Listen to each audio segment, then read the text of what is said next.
Capage TV. Capage TV. Bilenge kanginga na ye bandenge nini na bimate babumanga bano yo bosasa ngai basa pete pete lokola fufa moto opération bozonga bibi banzela ngo bozonga bibi bakola te bano yo bozonga bibi baodenda denda boseka seka babuma nzoto bayaya bolanda landa bolila lila boplere joke bakola te bana ngo bozonga bibi ya bien ka kezaki mutu tozaka na berere apart kozala na berere tozaka mpe na bato oyo balingaka bato batombe mpo bango basepela kwa donc oyo ekomela eve ekokomela mpe nga ekokomela mpe moto mosusu ekokomela mpe kingandi songolo pakala donc eza te ke ntango déjà moninga akomi deya na temps asali mpena oyebi na nzembo wana adepense mais kodepense wana ekoki olongola bato mbala moko te oyo asalaki mais asali tout ke adepense asala clip moko ya ndenge wana mpona osengaka bato pardon donc eza mpena mpasi mais enteke biso mpe nyongisaki biso esala biso mpe mpasi tolimbisi kaka mpo vede asengi inosbi nga nayebi te niveau inosbi imetona nini bozo. Comment je peux dire? Comment est-ce que l'inspiration début mon sur vos arana afro qu'on a bossé inspiré neni pour bobisa ma biloko bobisa wana. Les ça des gars. Inspiration et attends on aurait bisora que na ba réalité automona. Yango etinda pena que pour ça oza muta maele pour s'inspirer kaka na makambo yo vivre. OK. Moto a ça succès. La musique donc peu importe carrière, la profession est-ce qu'il faut finga bon. Est-ce que faut manquer quand micro le respect? Kofinga moni kofinga ezaka pena na pena na rôle bani et pas na ngana no ezaka na valeur te question na fingi moto nde na oyebana kofinga en temps omoni de moto batu balingaka ko constater so 8 ans ata moke ya oloba mabe na ye de batu na tout balongo ya yeba komi ya ye autant yo déjà oyena nzela wana ya kofinga obligé yo pe ba ofinga gaye. C'est ça.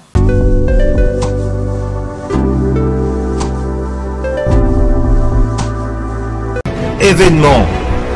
Le maestro de la musique africaine Fabregas, le métis noir. Bonsoir la France. Ça c'est la danse du moment mondain.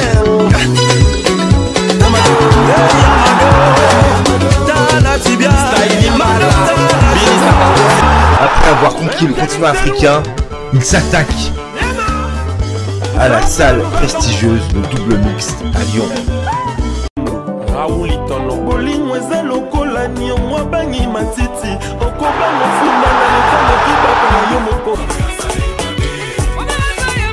Le 13 mars 2021 à 19h. Billetterie au point de vente habituel. Boutique Mam, boutique Mam, boutique Mam, boutique Mam, na Kitambo. Bomoninga de ana pembeni wana na opona jeblamba banda na opona de rentrée scolaire. Batone so baninga kolata ba ketcha bien ya combo partout aux ali. Yeba ke boutique eza moko boutique Mama grâce eza moko na venir Kasavu bona so sala kozo kende Kitambo magasin. En tout cas bomoninga mondi na okota na opona. Donc maman tout ça la contrôle technique entre maman na bana. Maman là tara bien est-ce que moi non là tara bien. Adresse ezara moko rentrée scolaire ba maman bana mitu passe sili pour maman ni ayena boutique Mam nyo sezali ba mariage religieux coutumier surtout de mikolo ba bi rentrée scolaire ndeto beta c'était boutique ya moko boutique Mam bomonde na la kisa bilamba bomonde na mona ba kete bomonde na la kisa bilamba bana nyo sezana boutique Mam anana vers Kitambo magasin station MLK so communal au Mati oloki kaka arrêt Quado au moni so arrêt Quado talika moni boutique Mam. Non loin car il y a Kitambo magasin vraiment. Sauf Kitambo magasin so kita vers 7 ml. Pembeni wana kaka au mona en tout cas ba onyo spaninga kolata ba onyo sebi ka maman alingi mwana za propre boutique Mam. Onyo sa parents alingi mwana na za na ba norme. Yemo pe parents nyo seza kuna en tout cas na sir bozo tozo illustrer bino bozo mona. Ba onyo spaninga nga so lobi ka maman ni na compte ya Capage TV na na compte site ya Capage en tout cas réduction totale. Bana babandi classe maman za air yango décembre pe air yango nyo seza na boutique Mam ba gros bisous biso tolata kuna biso tozala kuna réduction biloko nyonso ya combo ya solo boutique kaka moko boutique kaka moko biloko tolinga nde sikoyo ya mama. Avec un grand plaisir de vous retrouver une fois de plus dans Capage Télévision. Tendresse Pambou, votre présentatrice. Merci Naba Union sur vos soutiens à Capage Télévision. Merci Naba abonné. Merci Naba Batalaka. Ma vidéo sans être abonné. Mais abonnez-vous massivement dans Capage TV, tout comme dans SIA plus 243, pardon, pour vos films. Abonnez-vous massivement. Je suis contente de partager ces bons moments avec vous. Tendresse Pambou, comme toutefois, vous avez vu déjà. Nayembe lui nous invité. Moi, on va essayer un peu de parler de lui. C'est un jeune. En fait, moi, aujourd'hui, j'apprécie vraiment le travail de Jeanne. Hein. J'apprécie énormément le travail parce que le jeune, voilà, je suis jeune et je suis fière de me. Comment je peux. Collègue. Bonjour, Lisorbo. Ouais, bonjour. Bonjour. Tout va bien. Angolo Anzan. Ah, peut être confiné, les sous. Nandimité na Congo ba ça ngoté. Ozo se protéger, ba gestes barrières et tout tu. Ouais wana ekoki ozanga te photo banga kaka. OK, Lisorbo, de ton vrai nom, c'est quoi ton vrai nom? Gracia. Gracia. OK. Et ton nom complet en fait. J'aimerais bien savoir ton nom complet. Gracia Ndongala Gracia. Ah, c'est Ndongala, c'est au Congo. Oui. OK, Lisorbo vient d'où? Ouais, Lisorbo auti kaka na azani kama mwana yakini na botami na ba famille tozala kwa ba 4 4 tozaki lokwa 6000 bali ba kufi to chikali 4. Ah désolé, OK. Ouais. To chikali 4 filles moko. Na 3 garçons. Le bano kabwe avec tout sœur avec calme. Na lo baka we mais on a commis sur na maman emba na commandé mususu. OK. Bon le peut découvrir le na baso ya batu mususu. To découvrir donc du coup yemba mais pour l'instant je te pose d'abord la question. Na baso ki o ko sepeli sangande to ko sa. O te o ko sepeli so te bon so sepeli ba femme. To ba abonné à Capage Télévision. Bon siko ngapende na yebo na yo leka pona osela be makambo na ngai. Kasi to sale o sale mam non, un peu mam non mais il faut qu'aba découvrir yo kala banzembo non te toutefois. Tu peux chanter nzembo ya faire. Toi on a fait pas chanter banzembo na ngaka. Bon chanter pour anité. Ah. Pourquoi pas? So bon voilà. Chanter. Ça fait combien de temps Ozana carrière? Ça fait combien de temps tu as débuté ton carrière? Ouais. Carrière donc na bandi. Carrière musicale. Musicale. Carrière musicale na bandi yango pena tamula déjà. Et puis nazaki moké na bana déjà ko école yemba. Komeka carrière solo sikonde na yo banango kala mingi te. OK. Na bandi na ba groupe na bandi lokola hôtel ko beta masolongo. Na bandi lokola na light music au place na keno la test. Pour nga nazo tenter yemba na ba orchestre miki. Ndenge za ba orchestre ba venir moi ba simanda ko nazo attendre te. OK. Na yemba la moko na sali test na light music. Bazwinga na kutana ba difficulté muki ya mama ba transport ba nini ko kendaka ti côté maïs fa ba no répéter tona ye ko za ba retard wana na bino na lukata groupe qui na travailler ko za pene nga pona na za possibilité ya ko mara ti wana et dinga pena na travailler mais aucun ne suit pas les boga na cap musique. OK. Tant on a qui n'est pas les boga tout ça la fait ba générique mo wana ba lobi ba cri tout animateur aboka wana na kati ezaki ya batu. Oh. Bah yo cassé générique en les karaté na YouTube. Il y a les bois OK na poto tangake poto yepe venanga na lela poto fort. Ça qui poto poison ya vraiment passi. Et comment rasko oye lelo ba biso repesate. Et c'est ngozonga. Lo bisu tongo ya ba biso ki ayete to ba pousi sous rep. OK. Parce qu'on a combien déjà ko baé parce que ngana za na posa na travail pena. Pour du coup na yo mona moko j'ai une idée à yo lancer. Pour recruter donc nabukana été na imba mona chelo ko vous travailler na jeune leader na kati ya Congo alors na bande ko travailler na comme donc na bande nazaki le roi muto na bande accompagner na bande chamo baker. OK.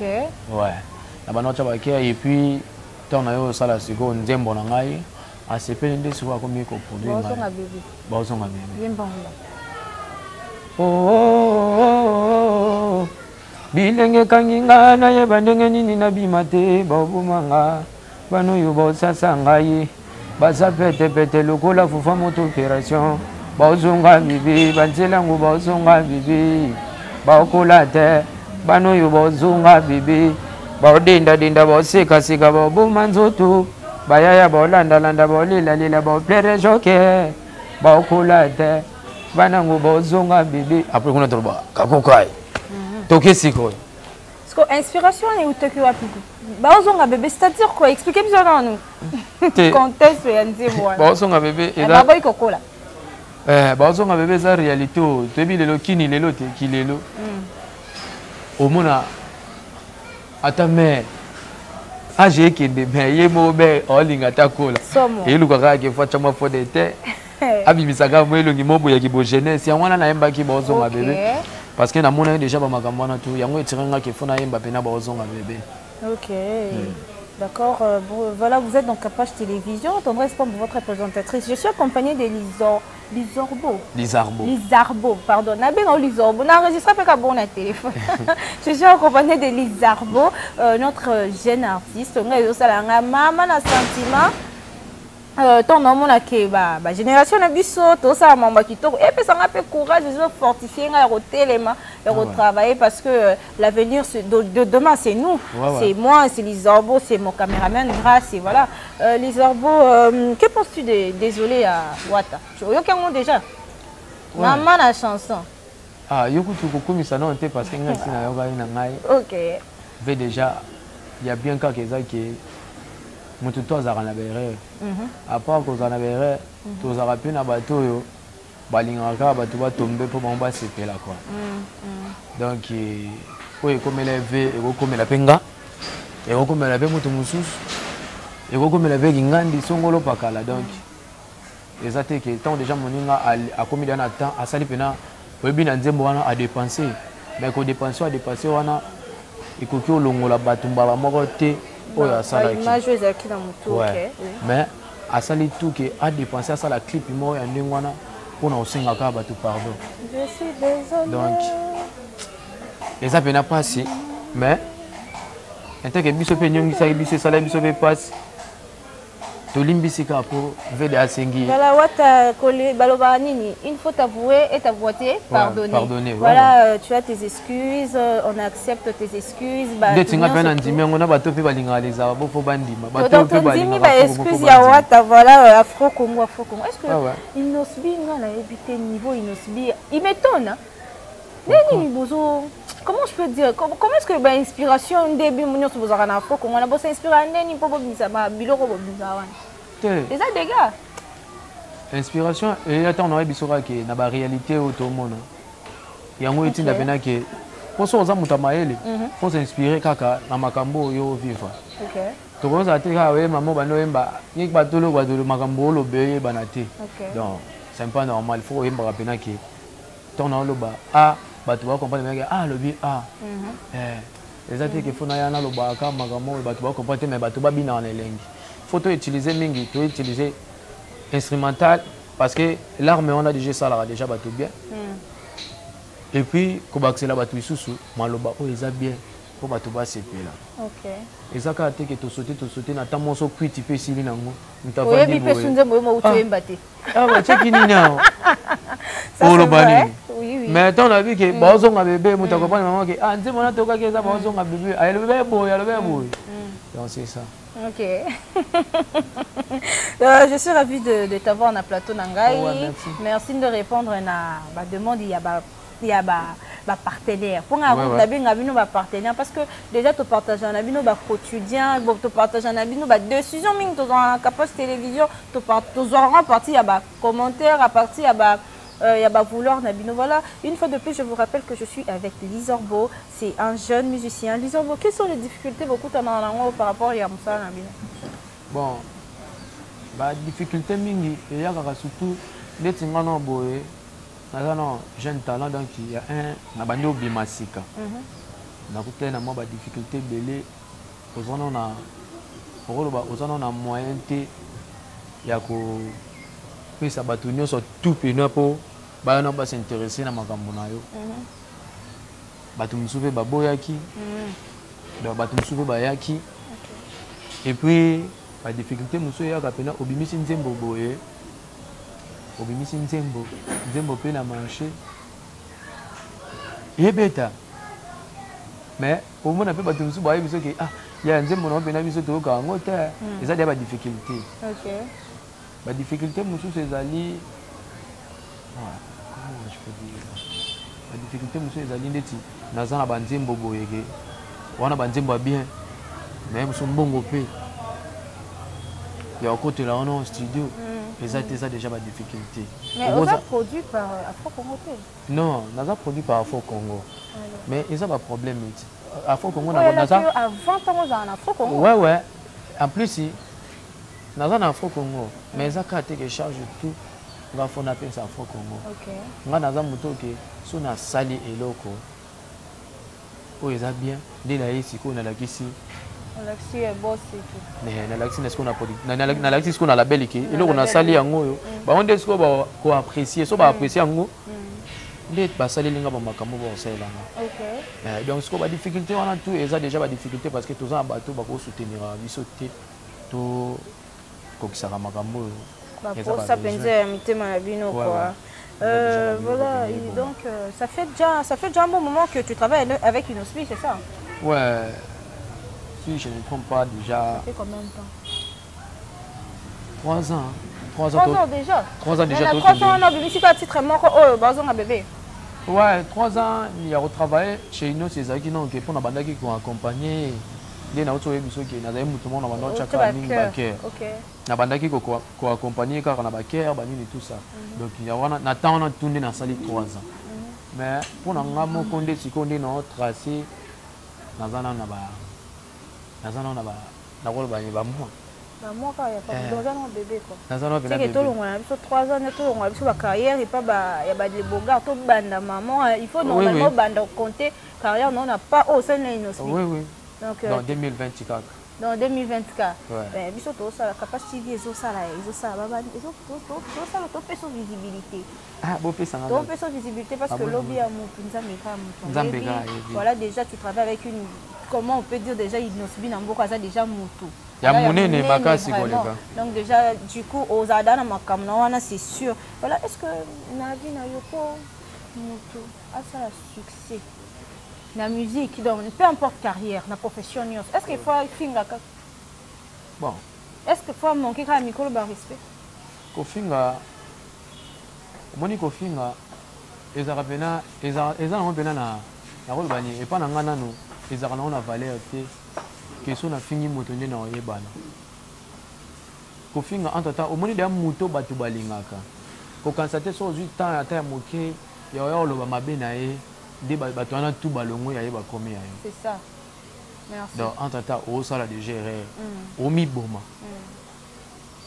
na place au la moka mais au mi boma autant on y a déjà au yena nzela wana ya kofini obligé yo pe ba ofinga kale c'est ça OK mutu lokwa nde tinga boye na sali nzembo na ngai na olu ngane na bo na oluka eza no sentiment ya koyemba pona botama moyembi et puis na sala yango comme musala nanga comme bolo na ko zaka tante ke na luka ke na ko maka ko yembela so yingandi pona pisa ka succès c'est impossible donc bato ba sala ngo pena eza je moko boye ya bato ba faible trop en plus bato ba lingi ko diembela ayi ba ka na luka ye cible nanga akoma cible nanga ponga na yeba ndeyani ya obimela somo na diembela pona biya mais siko tango yo so luka ye cible yeba yo pe ba ko luka ka yo somo po yo pe tango yeba na mutu pa luka diembela luka diembela siko on supporter ba charge wana te somo ne ba tout souvent le la ma kenga respect donc yo ko sala ba ezongeli yo donc c'est normal so ko sala no ngote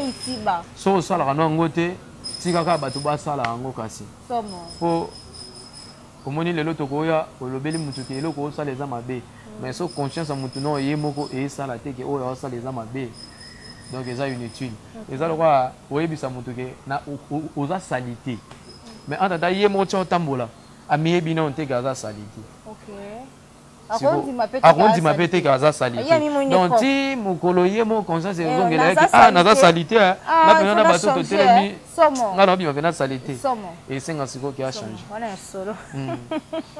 donc toza nga ndeti mpo na nga namonaka mpena naka na tante nayebisa motu ke mwasi oza salite mpo motu mosusu so oyebisi eke oza salite ya kozango na bandenge moko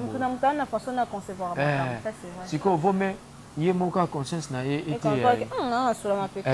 na salite po mutu mosusu mpe koyebisa na ndenge abi obeni ye mpe mopanzi ayebi ke ozala mona leni moko boye me amoni yango insulte et pourtant obeni ye na katimini na ndenge na bino ça c'est vrai voilà lisa boyembelanga nzembo moko ya wape musicien musicien te naza mpe musicien mais ezaka important te ke mpona bano bayemba banzembo na bango important il faut pas y avoir un angle nyonso ya mboka il faut pas y avoir un angle kala te fako maloka ba achibi ba kakaka tu peux chanter oui tu sonnes non tu sonnes tuna nga quand même tout na moni mabe moko nde avec oyembi ayemba ma c'est quelle chanson déjà nga nayebi kaka nzembo na ye nzembo ni ayebi nzembo nayebi yango tellement love nayebi yango love nayebi nzembo na ye ya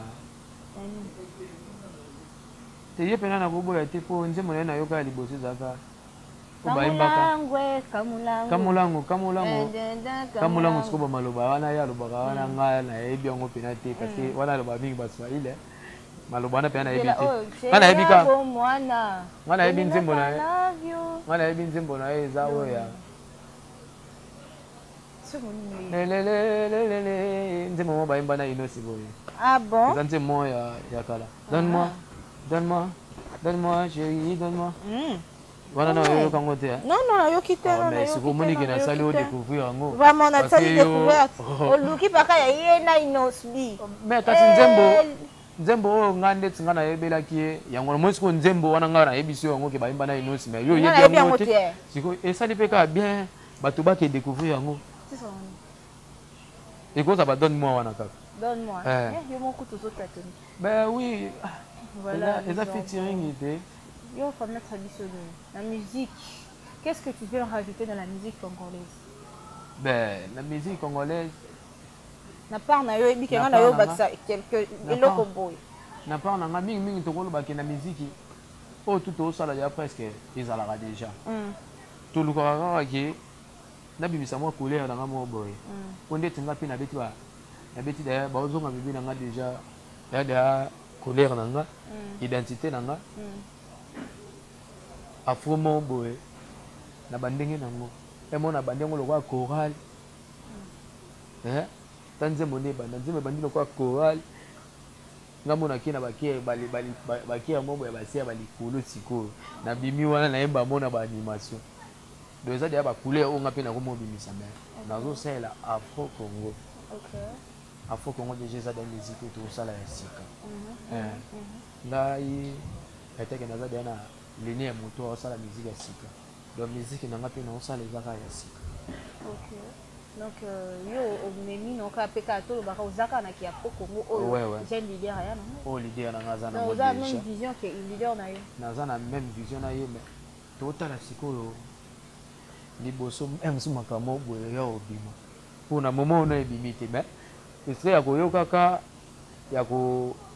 ya kobulaka mpe toya kobimisa makambo ya sika mpona ntango makambo ya sika yaka kobima nde sikoyo moto ayaka aleki biso toya bato teke mpo nayaka namemeli bango boye to nakomemela bino boye na tanke no namemi te so namemi nde sikoyo nakoma oya olobaki te namemeli bino eloko boye eza te kaka ke ngambo nasala boye me ntango baotunaki yo moto osalaki yango eyokoma te ngai nde nasalaki yango nakomisaki yango boye non po olobaki ngai nde nasali oyo ndeti tomoni na miziki na biso tobanda obeta awa toyebi mikolo moto aotobima su makasi eza kaka lepadre amemi biso azwi rumba akomisi yango lokwa enseigne John sa nouvelle chanson Nino, regarde-moi, il a fait rigolo. Là aussi c'est du lourd. Parce que Azu Bisso, na rumba, mais rumba mon boy, na un moment où Céline Dazo Imbapo, koto ba clavier, ba piano zo beta, koto Donc musique image à Gims en fait. On a Gims en fait. Bon, Gims mais clip ya ba Gims a yemba na ya bandenge wana. Mais siko faire pena a longoli biso ce qu'on a déjà ça. Ah mais miso wall. Ah mais miso wall. Nicolo Mabé. Ouais, donc bah félicitations bien à l'EHPAD. OK. Voilà les orbeaux, nous voici à la fin de cette émission. Voilà la télé sur le temps. La télé ils attendent au cours d'ailleurs le temps. Après l'heure ce n'est plus l'heure, avant l'heure ce n'est pas l'heure. Ouais. Les orbeaux, tu nous promets quoi? Qu'est-ce que tu nous promets? Bon, on promet de faire parce que ma camboza nango baza pena à l'aise. Ma camboza li pour tout mes sana. Ya wana ai biso pena tant tout ça là ma camboza linga mingi teke. Non, au changote na sani batu balia po batu ba ka solo wana de ndenge to panza. Mais au bando ça batu ke eloko wana et aux abonnés. OK. Là on attend déjà que nous travaillons. Na bon c'est la banque eloko na ba enfant ba ka au tozali. Si na ba fin ba aux deuxième clip na ngai. Titre na tout ça non te pour na opona. Donc c'est comme si tu mettais l'eau dans la bouche. Au Pessibiso en novembre, oh mais tu as battu titre été au beau. Au excité biso na curiosité. Sko babino ko eza mo tellement belé que so comme na katikati wana sko na comme oh place de muteme ebeta bena pupu. So muteme ebeta ta 3 fois. Wana bena santi. Wana bena santi bena que awa to le kate to bibisa oyo. D'accord. Donc c'est ça. D'accord, c'est-à-dire que tu as déjà préparé tant de chansons là-bas. Oui. On a tiré mon corps. Tout bien dans mon corps. Voilà, Lizarbo. Bonne chance en toi, bonne chance à toi, grâce, des bonnes choses, que Dieu t'accompagne. Voilà, nous voici à la fin de cette émission. Tendresse comme votre présentatrice. Lizarbo, message moral Souka, Libanga, voilà, quand les gens. Libanga, Nenga Belsi. Bon. Mingi libanga pena ka to bela ki ke babwa bato pena basunga ka bato mais ya liboso ça non ke Lizarbo azaka awa artiste na bino talentueux ala ba talent moi ebele. OK. Siko faut découvrir ngo faut beaucoup ça na pene bo yeba makambo ele ki tambola ndeni poza pena na posa ba soutien na bino bo soutenir biso po bota na ngaka na kelelo te mais bota la pelo bina ngai. Voilà. Na ko koma pelo kwa ba o wana boyebi. Donc, beau fait ça une chance. Il y a quoi pour soutenir tout marché makambo qui est liboso. Donc il faut na bongo, faut que ça ka mbote na bato ba soutenir akayo. La petite mbote bongo na Deborah Kalonji depuis Canada, la petite mbote na ingénieur Sabalim Poku. Moi na bomba ya solo. La petite mbote na Achibika Telka. Ah puis na zana Gracia.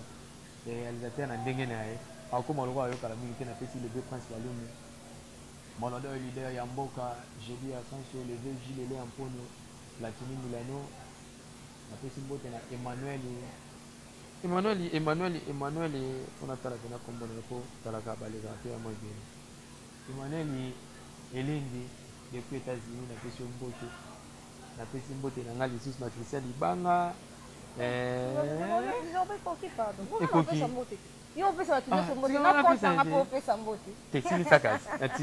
Voilà, c'était Lizarbo, tendresse pour votre représentatrice.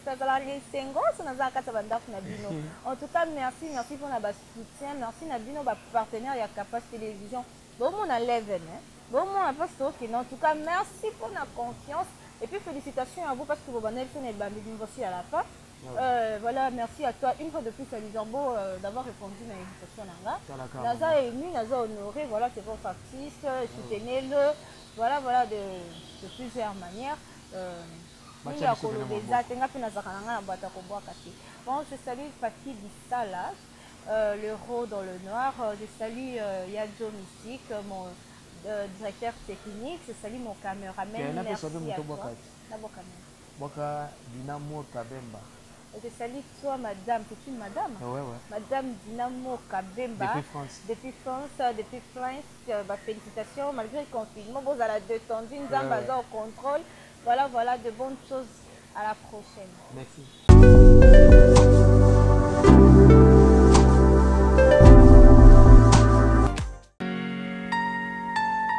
Tentez votre chance en devenant résident au pays de l'oncle Sam, en participant à la loterie Visa 2022 au cybercafé Big Dream, situé au croisement des avenues Itaga et Croix-Rouge, dans la commune de Barumbu, non loin du marché Kabambaré. Au cybercafé Big Dream, il y a toute une équipe de professionnels capables de vous aider à participer à cette loterie avec de cadrage professionnel répondant aux normes des États-Unis d'Amérique. Ici, la prise en charge est assurée pour les sélectionnés. Un travail de qualité à un coût réduit sans concurrent. Venez nombreux, tentez votre chance. Débutée depuis le 7 octobre, la loterie prendra fin le 10 novembre 2020. Hâtez-vous. Ouvert chaque jour de la semaine, déjà vers 7 h du matin jusqu'aux heures tardives de la nuit. Cybercafé Big Dream est expérimenté dans la loterie. Une opportunité à ne pas manquer.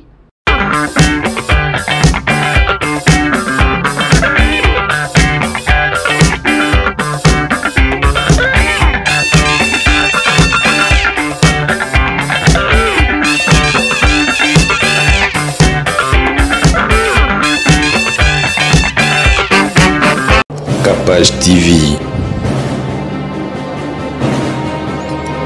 Capage TV.